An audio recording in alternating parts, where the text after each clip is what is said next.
على آل محمد كما صليت على إبراهيم وعلى آل إبراهيم إنك حميد مجيد اللهم بارك على محمد وعلى آل محمد كما باركت على إبراهيم وعلى آل إبراهيم إنك حميد مجيد۔ ہر چیز کا ایک ظاہر ہے اور ایک اس کا باطن ہے، اور عمومی طور پر یہ ہوتا ہے کہ باطن کی قیمت زیادہ ہوتی ہے۔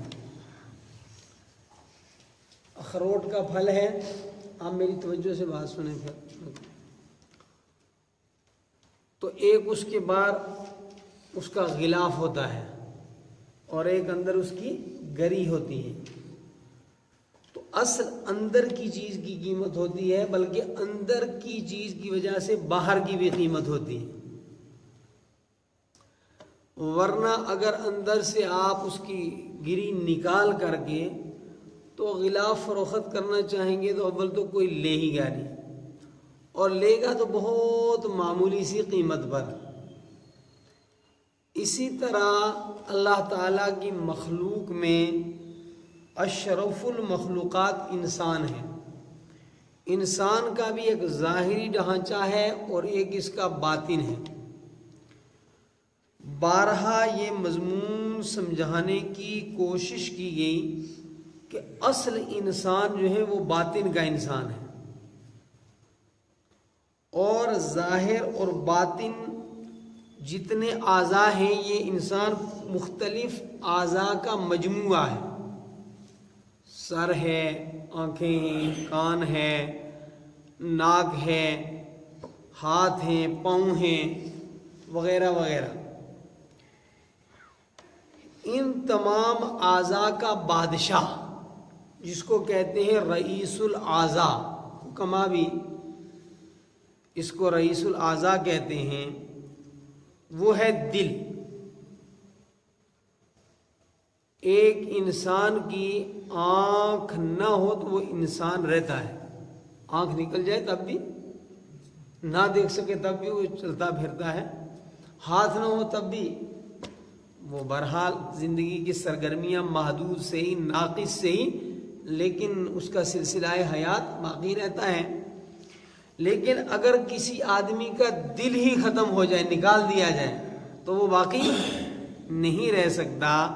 اس لیے دل کو کہا جاتا ہے رئیس الاعضاء، تمام اعضاء کا بادشاہ، اور تمام اعضاء کو کنٹرول بھی دل ہی کرتا ہے۔ آپ کہتے ہیں میرا دل چاہ رہا ہے گلمرگ دیکھ لوں، آپ کا دل چاہتا ہے کہ میں فلاں سے گفتگو کر لوں، آپ کہتے ہیں آج دل چاہتا ہے کہ یہ کھانا کھاؤں، بھئی آپ فلاں جگہ نہیں چلتے، میرا دل نہیں چاہ رہا۔ تو سارے اعضاء کو کنٹرول کرتا ہے، یا سب کو کچھ کرنے کا جو آرڈر دیتا ہے وہ کیا ہے؟ دل۔ گویا دل کی زندگی سارے اعضاء کی حقیقی زندگی ہے۔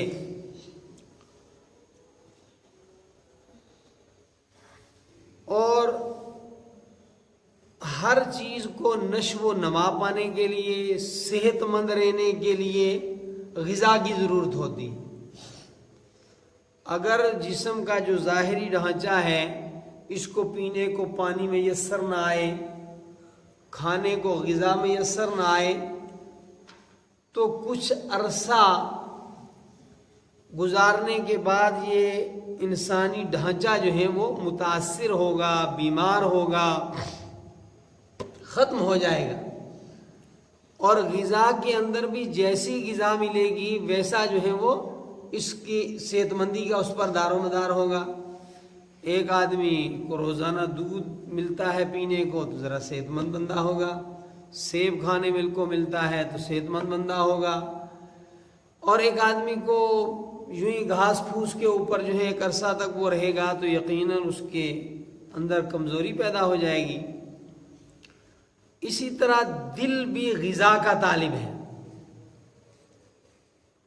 حضور اکرم صلی اللہ علیہ وسلم نے ارشاد فرمایا ان هذه القلوب تصدع کما یصدع الحدید اذا اصابه الماء قال وما جلاؤها یا رسول اللہ صلی اللہ علیہ وسلم قال کثرت ذکر الموت و تلاوت القرآن۔ نبی اکرم صلی اللہ علیہ وسلم جو پوری انسانیت کے سب سے بڑے روحانی معالج ہیں، آپ صلی اللہ علیہ وسلم نے ارشاد فرمایا کہ یہ جو دل ہیں انسانوں کے، یہ زنگ آلودہ ہو جاتے ہیں۔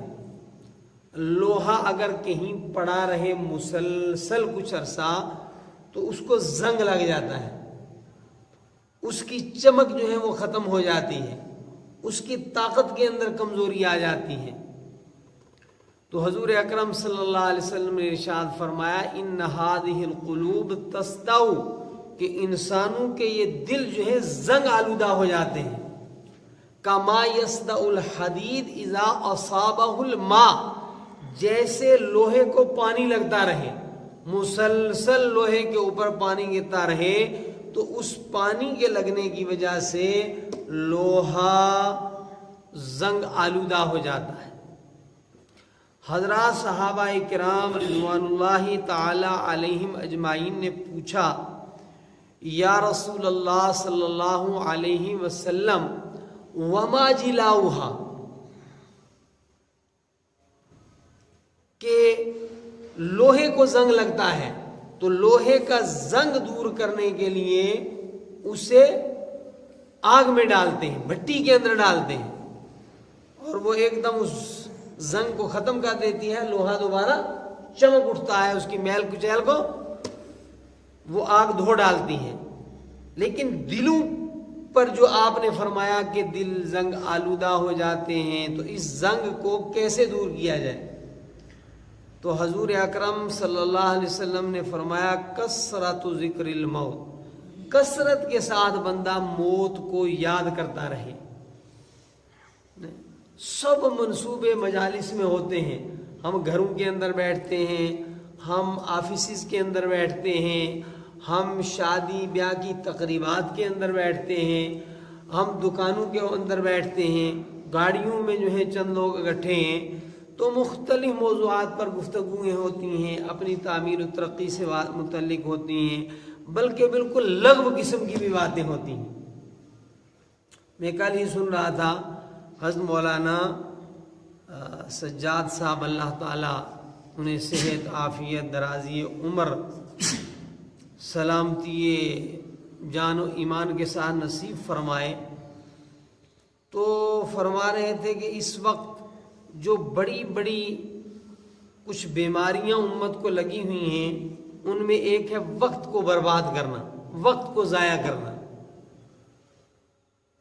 اور یہ بہت بڑا مسئلہ ہے۔ روزانہ گھنٹوں ہمارے برباد ہوتے ہیں، روزانہ گھنٹوں برباد ہوتے ہیں، حالانکہ انہی اوقات کو اگر ہم صحیح استعمال کریں تو ان اوقات کے ذریعے ہم اپنے اللہ کا قرب حاصل کر سکتے ہیں، انہی اوقات کے ذریعے ہم اپنا علم بڑھا سکتے ہیں، اپنی معلومات بڑھا سکتے ہیں، انہی اوقات کے صحیح استعمال سے ہم اپنے گھر کے اندر اپنے دائیں بائیں سماج میں رہنے والے انسانوں کو ہمدردیاں دے سکتے ہیں اور ان کے ہمدردیاں حاصل کر سکتے ہیں۔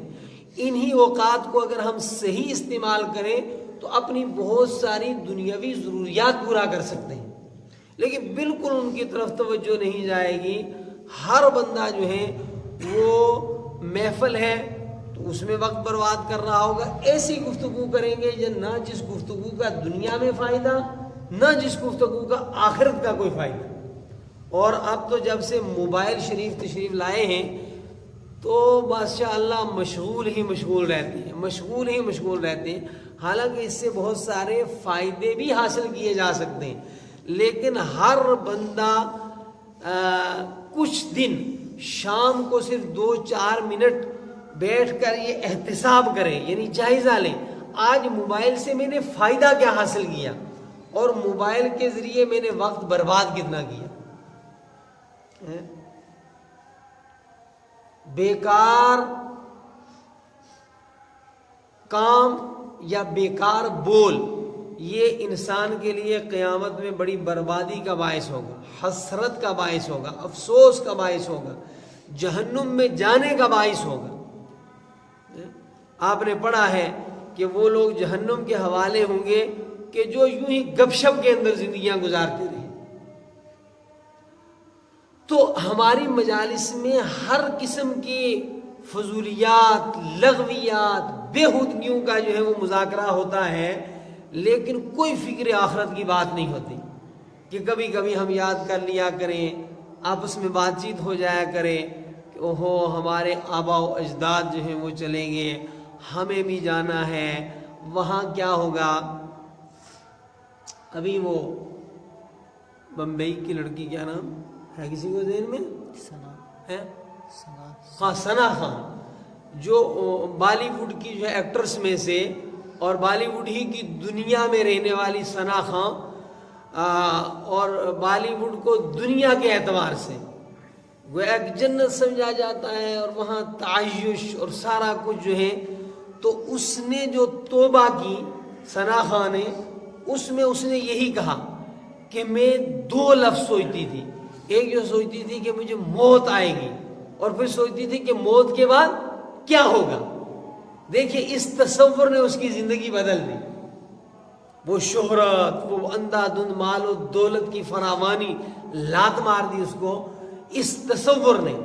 تو دیکھیے یہ واقعی دلوں کا رخ بدلنے کا علاج ہے کہ کبھی کبھی موت کے تذکرے ہوا کریں ہماری نجی مجالس کے اندر، فکر آخرت کی بات ہوا کریں، تو اس سے دل صاف ہوں گے. اور جتنے دل صاف ہوں گے اتنا جو ہے وہ اعضاء، اقوال، افعال جو ہیں یعنی باتیں، کام جو ہیں وہ صحیح ہوں گے، اچھے ہوں گے. اور دوسری بات دل کے زنگ کو دور کرنے کے لیے وہ ہے فرمایا تلاوت القرآن، اللہ تعالیٰ کے قرآن کی تلاوت کرنا. کتنے اچھے لوگ ہوتے تھے وہ، آپ سب نے بھی اپنے معاشرے میں دیکھے ہوں گے کہ صبح کو ہر حالت میں آدھا پارہ پڑھنا، 1 پارہ پڑھنا، اور یہ ان کا زندگی بھر کا معمول ہوتا تھا، زندگی بھر کا معمول. ہمارے استاذ مفتی عباس بسم اللہ ایک استاد تھے، ابھی بھی باحیات ہیں، جامعہ اسلامیہ تعلیم الدین ڈابیل کے بڑے مؤثر استاد ہیں. انہوں نے ہدایہ کے اختتام پر طلبہ کو کچھ نصیحتیں کرتے ہیں، تو جو نصیحتیں فرمائی تھیں، ایک تو بہرحال نے یہ فرمائی تھی، اللہ تعالیٰ پتہ نہیں وہ وقت ہمارا پہلے آئے کہ ان کا، فرمایا تھا کہ بچوں اگر میرا انتقال ہو گیا اور آپ لوگ باحیات ہوئے تو ہر بچہ اگر سہولت سے ہو سکا تو 1 قرآن جو ہے وہ پڑھ کر مجھے ایصال ثواب کر دے. اس موقع پر انہوں نے بتایا تھا کہ جامعہ اسلامیہ تعلیم الدین ڈابیل کا ایک فارغ ہے جس کا 30 سال سے روزانہ 1 قرآن حکیم پڑھنے کا معمول ہے. 30 سال سے ہر روز. ہم بس تھوڑے تھوڑے دنوں کے بعد اپنے معمول بدل دیتے ہیں. اور فرمایا نبی اکرم صلی اللہ علیہ وسلم نے کہ عمل تھوڑا ہی کرو مگر پختگی کے ساتھ کرو، استقامت کے ساتھ کرو. استقامت کے اوپر جو ہے وہ اس کے اثرات مرتب ہوتے ہیں. ابھی میں نے 2-3 دن پہلے جو آپ کو پڑھایا تھا فذکر فما انت بنعمت ربک بکاہن ولا مجنون، ایک مفسر نے لکھا ہے کہ فذکر وہ اللہ رب العالمین نبی اکرم صلی اللہ علیہ وسلم کو فرمانا چاہتے تھے اور فرمایا کہ آپ مسلسل اپنا عمل جاری رکھیں دعوت کا. ایک نہ ایک دن یہ عمل کا تسلسل اپنے اثرات دکھائے گا. حضور اکرم صلی اللہ علیہ وسلم مخالفین کے درمیان بھی اللہ کا قرآن سناتے رہے. حضرت عمر جیسا بندہ انتہائی جو ہے وہ سخت دل انسان اور بہادر، شجاع، اسلام کے مقابلے کے اندر جو ہے وہ بہت ہی جرأت مندی کے ساتھ مخالفت کا اظہار کرنے والا، جب مسلسل نبی صلی اللہ علیہ وسلم قرآن سناتے رہے تو ایک نہ ایک دن وہ انتہائی سخت دل عمر ابن خطاب جو ہیں وہ ڈھہ گئے اور قرآن حکیم کی تبلیغ نے ان کے اوپر اثر کر دکھایا۔ تو دلوں کا زنگ دور کرنے کے لیے یاد رکھیں ساری سرگرمیوں کا تعلق کس سے ہے؟ دل سے۔ اگر دل ہی مر جائے تو پھر کوئی سرگرمی باقی نہ، پھر آنکھیں دیکھ سکتی ہیں، نہ کان سن سکتے ہیں، نہ زبان بول سکتی ہے، نہ ہاتھ پکڑ سکتے ہیں، نہ قدم چل سکتے ہیں، نہ دماغ سوچ سکتا ہے۔ ساری سرگرمیوں کا تعلق اور ساری سرگرمیوں کی زندگی کس سے ہے؟ دل کی زندگی سے، اور دل کی حیات ہے قرآن حکیم کے ساتھ وابستگی سے۔ تلاوت قرآن، تفہیم قرآن، تدبر فی القرآن، محبت قرآن، ان چیزوں سے ہمارا دل جو ہے وہ زندہ رہے گا۔ علامہ اقبال کو جن اعمال نے بلند فکری عطا فرمائی، میں نے پہلے بھی آپ کے سامنے وہ نقل کی ہے، فرمایا نمبر 1 اقبال کے دل کے اندر محبت رسول تھی، فرمایا نمبر 2 اقبال آشنائے خودی تھا، ٹھیک ہے کہ اپنے آپ کو پہچانتا تھا، اور نمبر 3 اقبال نماز تہجد کا پابند تھا، اور نمبر 4 اقبال کو قرآن حکیم کے ساتھ گہرا شغف تھا، گہرا تعلق تھا۔ اس وقت اس زمانے کا بارٹ لا، اتنی بڑی ڈگری جب محدود چند افراد ہندوستان سے لندن جا کر یہ ڈگری حاصل کرتے تھے، لیکن ان ڈگریوں کے ذریعے وہ شہرت نہیں ملی اور وہ بلند فکری نہیں حاصل ہوئی کہ جو قرآن حکیم کے ساتھ یہ 4 عناصر تھے جو اقبال کی متاع گرام آیا تھے، جس نے آج اقبال دنیا میں نہیں ہے تو ہر مجلس کے اندر اقبال کے اشعار پڑھے جاتے ہیں، اقبال کے فلسفہ و فکر کے اوپر جو ہے وہ لیکچر ہوتے ہیں، کتابیں تصنیف کی جاتی ہیں۔ تو یاد رکھیں کہ اقبال کو ان 4 عناصر نے اس بلند مقام پر پہنچایا۔ بہرحال یہ حدیث دوبارہ دیکھ لیں، حضور اکرم صلی اللہ علیہ وسلم نے ارشاد فرمایا ان هذه القلوب تسدع كما يسدع الحديد اذا اصابه الماء قيل وما جلاؤها يا رسول الله قال كثرة ذکر الموت وتلاوة القرآن۔ اور جب آپ قرآن حکیم کی سمجھ کر تلاوت کریں گے تو آپ کو موت کی فکر بھی لاحق ہوگی۔ گویا ہماری ساری پریشانیوں کا علاج وہ قرآن حکیم کے ساتھ وابستگی ہے، لہذا اس سلسلے میں استقامت دکھائیں، ٹھیک ہے کہ نہیں؟ اور کوشش کریں گے جو لوگ باقی بھی سستی کا مظاہرہ کر جاتے ہیں، سستی نہیں کرنی چاہیے کام کے اندر۔ ذوق شوق 20 منٹ کتنے ہوتے ہیں؟ 20 منٹ میں بندہ کیا کر لے گا؟ اللہ کے بندو، گھنٹوں روزانہ ضائع ہوتے ہیں، گھنٹوں روزانہ ضائع ہوتے ہیں، اور 20 منٹ تو بہت ہو سکتا ہے اس 20 منٹ کی برکت سے اللہ رب العالمین ہمارے باقی اوقات کے اندر بھی برکت پیدا فرما دیں۔ تو جو لوگ آن لائن جو ہیں وہ درس سماعت فرماتے ہیں ان سے بھی میری یہ درخواست ہے کہ اگر ممکن ہو تو باقاعدہ قرآن حکیم کھول کر کے سامنے رکھ کر کے جو ہے وہ اس کو سنا کریں۔ جن لوگوں کے پاس ایسا کرنا مشکل ہے، وقت نہیں ہوتا، وہ جب دوسرے وقت میں سبق کو سنے جو ہیں وہ یوٹیوب چینل لنک سے، تو اس وقت جو ہے قرآن حکیم کھول لیں۔ ایسا نہیں تھوڑا سا سن لیا، آدھا سن لیا، بے توجہی سے سن لیا۔ دیکھیے قرآن حکیم کے متعلق یہ ہے یستمعون القول، تمام تر توجہ کے ساتھ اللہ تعالیٰ کا کلام سنو۔ دیکھو ہم عام آدمی سے ملاقات کے لیے جاتے ہیں تو ذرا عدم توجہی سے بھی چل جاتی ہے، لیکن کسی بڑے افسر کے پاس آپ جائیں تو کس قدر توجہ سے اپنی بات وہاں رکھتے ہیں، کس قدر محتاط انداز سے آپ وہاں بیٹھتے ہیں۔ تو یہ تو رب کا کلام ہے، ھذا کلام ربی ہے، آپ گویا رب کائنات کے ساتھ جو ہے وہ محو گفتگو ہیں، اس کا کلام جو ہے سن رہے ہیں۔ تو توجہ کے ساتھ، محبت کے ساتھ، پیار کے ساتھ، اپنی ضرورت سمجھتے ہوئے سارے حضرات جو ہے اس سے استفادہ اٹھائیں، پھر اس سلسلے کو آگے بڑھانے کی کوشش کریں۔ ہر گھر کے اندر جو ہے آج موبائل ہے اور سارے لوگ اس کے مختلف جو فنکشن ہیں ان کو جانتے ہیں اور ان سے کے ساتھ جو ہے مشغول رہتے ہیں. تو ہر بندہ جو ہے وہ اس کا جو لنک ہے اسے بھی سبسکرائب کر لیں اور جب موقع میسر آئے اس وقت اسے ضرور سنیں. آپ حضرات جو سامنے بیٹھے ہوئے ہیں آپ کو اگر یہاں سن کر ہی تسلی ہو جاتی ہے تو فابیہا، مزید آپ ضرورت محسوس کرتے ہیں تو آپ حضرات بھی، جب آپ کے پاس موبائل ہے، کیا موبائل صرف اچھے کام کے لیے استعمال نہیں ہو سکتا؟ تو اس میں اس کو محفوظ کریں. محفوظ کرنے کے بعد آپ آفس میں بیٹھے ہوئے آپ کے پاس وقت ہے، کمرے کے اندر بیٹھے ہوئے آپ کے پاس وقت ہے، بیڈ روم میں بیٹھے ہوئے آپ کے پاس وقت ہے، یا چلتے چلتے آپ نے اس پر غور و فکر کیا کہ یہ پڑھایا تھا، یہ بات میں بھول گیا ہوں، سمجھ میں نہیں آئی، اس کو دوبارہ سنو. اور گھر کے اندر جتنے باقی افراد ہیں کم از کم ان کو بھی اس کے ساتھ وابستہ کرنے کی کوشش کرو. اللہ رب العالمین ہم سب کو عمل کی توفیق عطا فرمائے، قرآن حکیم کے ساتھ گہری وابستگی عطا فرمائے.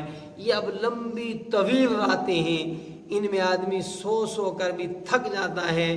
یاد رکھیں اتنی لمبی راتوں میں صبح جو بندہ نہیں اٹھ سکتا، یہ قطعاً نہیں ہے کہ اس کو نیند نہیں اٹھنے دیتی، اس کو نحوست نہیں اٹھنے دیتی، اس کو اللہ تعالیٰ کی ناراضگی نہیں اٹھنے دیتی، اس کو اللہ تعالیٰ کی لعنت نہیں اٹھنے دیتی. یہ یاد رکھیں، ورنہ نیند کا تو سوال ہی نہیں. ٹھیک ہے، یہ اللہ رب العالمین کی طرف سے اس کو ایک عذاب ہے، ایک سزا ہے، ایک نحوست ہے، وہ نہیں اس کو اٹھنے دیتی جو ہے. لہذا اس پر بھی جو ہے وہ نظر ثانی کی جائے اور دعاؤں کا بھی اہتمام کیا کریں. پہلے یہاں یہ ہوتا تھا کہ فجر کے متصل بعد یاسین شریف ہوتی تھی، کبھی اجتماعی کبھی انفرادی دعا ہوتی تھی. اب چونکہ درس ہے کبھی کبھی میں درس کو بھی مختصر کروا کے دعا کروا دیا کروں گا، لیکن آپ حضرات جو یاسین شریف پڑھتے ہیں تو خود بھی دعا مانگنے کا اہتمام کریں. یہ سب سے بڑا ہمارا ہتھیار ہے اور اس کے بڑے منافع اور فوائد ہیں جو آئندہ کسی دن بیان کریں گے. واحد دعوانا